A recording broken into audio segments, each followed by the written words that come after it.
G'day guys, down the creek, probably about lunchtime now. Been doing a bit of exploring today. So I'm just going to have a little crack around here in this bedrock. Seems to have been filled with some clay and some gravels. So just in this little area here, so I'll probably do test pan out of there. I'll do another one out of here. Possibly one more out of there. But probably just before I even do a test pan out of there, there's a rock here, that log on top. We get some gravels out of there. Let's see what's going on. There are some heavies there. I just want to see when this creek is flowing high, if some stuff's getting dropped out and getting left behind there. So that'll be the first little place. I'll set this down.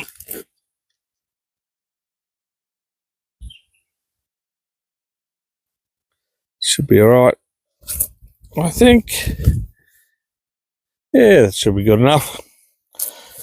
So I'm trying something out at the moment as well. I just want to be able to see, obviously when I'm holding the camera there nice and close to me, vocals are always clear and good. But what I've actually got on is a wireless mic. Just thought I'd try the thing out. See if it makes any difference to the sound quality. Sometimes it can get a bit muffled and things. I'm not facing the camera, talking away, looking in a different direction. And I've got the camera set up and it doesn't.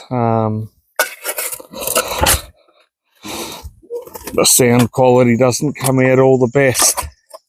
So hopefully this is going to make some little improvements. So what I'm doing just at this stage is digging out as much as I can,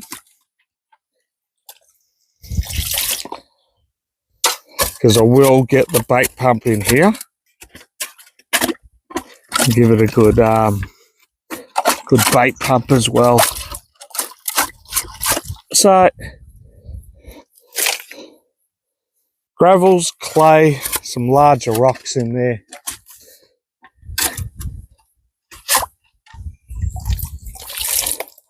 That's good enough, I think.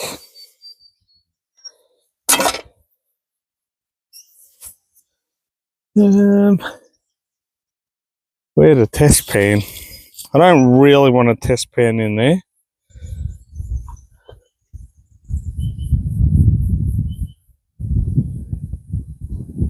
I'll move down a little bit. I'll test pan down there and set this up.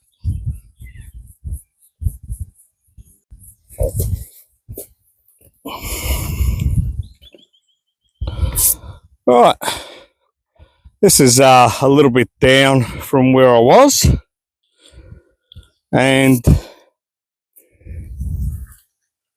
it's not connected to the water where I am up there. So I'm going to go through a little bit. I know I've done a panning demo before and all that sort of stuff, and there's probably a couple of things I missed and didn't really show. So for all the guys that, you know, are seasonal pros at this, it doesn't really matter. It's these guys that are starting out, I suppose. So these larger rocks, just making sure the clay and everything's off there. I'll screen them down.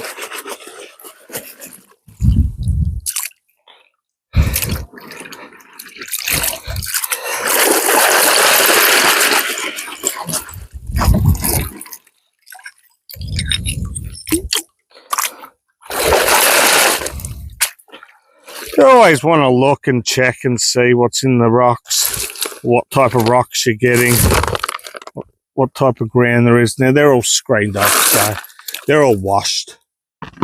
So, hopefully, I'm in the right place, but you pretty much want to shake your pan, leaving it fairly flat at this stage in the water to take the weight out of it. Slowly then going forward, so the bottom of your pan, which is right here, is the lowest point. The reason you're shaking it like this, the material becomes separated, the heaviest material drops to the bottom, and then once you stop and then you start lifting, what you'll see is you'll see a lot of large rocks. The very finer material will be all at the bottom. These larger rocks now will easily just wash over the top and wash out your pan. Once you've got most of them out, back to the flat, back to the lowest point, and then same deal. You're going to just lift, and you should be able to see nearly all the large rocks now are gone. I've only got fine gravels, or smaller gravels, few larger rocks. Same deal. You definitely want to be watching what's coming over the top, because especially when you're working with a lot of heavy material, the gold, because once you stop stratifying, shaking the pan, agitating the pan, what happens is the gold can then skim over the top, because that material's very compact, it's heavy. And you go, oh, but wait, gold's heavier, it should be at the bottom. Doesn't always get there. Doesn't always get there. That's why I always say go back to your flat. Now, I did see a little bit of gold, and I'm just going to slowly now pan back into the pan. And that way, if I do mess up, especially this last little bit, I can catch it in the back of the pan. And it still stays in the pan. So, hopefully this mic is working, otherwise I'm filming for nothing. Let's pick this up and show you what's come out of that first pan. Alright, so just up there, we've got 3 easy visibles, and probably another 3 smaller little bits that I'm sure you're going to be able to see on camera. All right, next pan now, and we're going to do some bait pumping.